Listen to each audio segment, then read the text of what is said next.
میں نے بہت سارے لوگوں کو دیکھا ہے کہ وہ اسی کلام کے اندر گم ہو جاتے ہیں جا کے.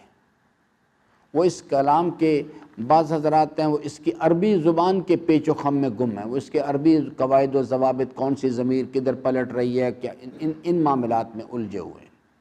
کچھ لوگ ہیں وہ مخارج اس کے ذریعے سے ٹھیک کرتے ہیں، وہ ان معاملات میں الجھے ہوئے ہیں. کچھ لوگ ہیں ان کی توجہات جو ہیں، ایک اور بڑا خطرناک موڑ آتا ہے اس مسئلے میں، وہ یہ ہے کہ قرآن کریم سے ہدایت لینی ہے. ہم نے آباء و اجداد سے اپنا ایک نظریہ لے لیا ہوا ہے. آباء و اجداد سے ایک نظریہ ہر آدمی کے پاس ہوتا ہے، اور پھر اس نظریے کے ساتھ میں قرآن کریم کے دسترخوان پہ آ جاتا ہوں. اب آ کے جب میں قرآن پڑھتا ہوں تو میرا نظریہ یہ نہیں ہوتا کہ میں قرآن سے ہدایت لوں، میں قرآن کی آیات کو اپنے نظریے کے مطابق موڑنا چاہتا ہوں، میں اپنے نظریے کی تائید لینا چاہتا ہوں قرآن سے.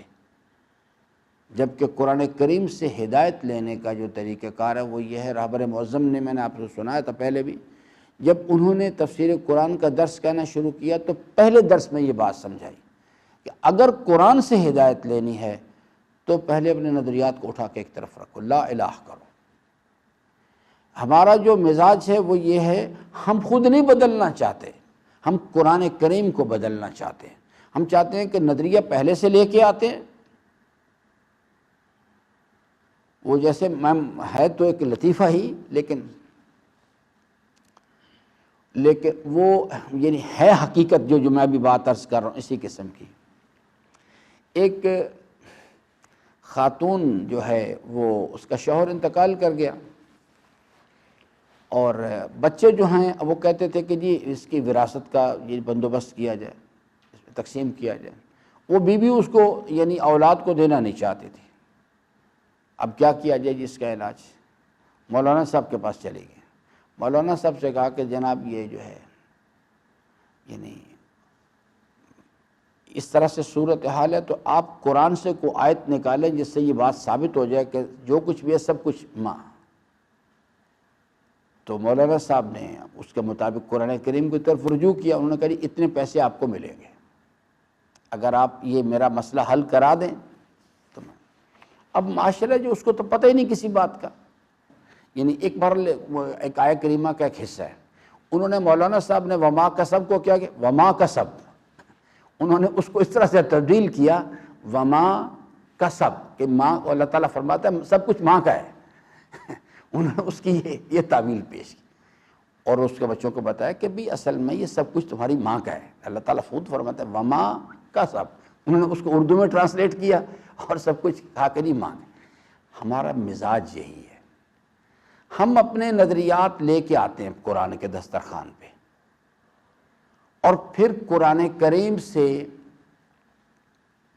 بجائے رہنمائی لینے کے لیے یہ ہے کہ میں اپنے نظریے کو پیچھے کروں، یعنی لا الہ کروں الا اللہ. اللہ سے اللہ کے کلام سے پوچھوں کہ ابھی کیا کرنا میں نے. مقام نبوت کیا ہے، اسلام کا تصور ربوبیت کیا ہے، اسلام کا تصور الوہیت کیا ہے، اسلام کا تصور توحید کیا ہے، مقام نبوت کیا ہے، مقام رسالت کیا ہے. اور دوسرا پرابلم یہ پیدا ہو رہا ہے کہ ایک دو آیات پڑھ لیتے ہیں اور اس سے ایک نظریہ قائم کر لیتے ہیں، جبکہ قرآن کریم میں اللہ تعالیٰ خود فرماتا ہے کہ بعض آیات بعض کی تفسیر کرتے ہیں. اگر بعض آیات کو لے لیا جائے، حضور سرور کائنات سلام اللہ علیہ کے وجود مقدس کو دیکھ لیں تو ایسا لگتا ہے کہ جناب یعنی کچھ بھی نہیں ہے. دوسری آیات کو دیکھا جائے تو پتہ لگتا ہے سب کچھ ان کے پاس ہے. اب اس میں کدھر جائیں؟ اس لیے اس کو یعنی بعض آیات بعض کی تفسیر کرتے ہوئے دیکھنا پڑتا ہے. تو جب تک یہ جو پہلو ہے یہ بڑا ہی خطرناک ہے، اور اس میں علماء کرام نے جو فرقے بنے ہوئے ہیں یہاں پرابلم ہے. انہوں نے اپنے مرضی کے اس میں سے نظریات نکالے اور اس کے بعد ان کو فلوٹ کر دیا.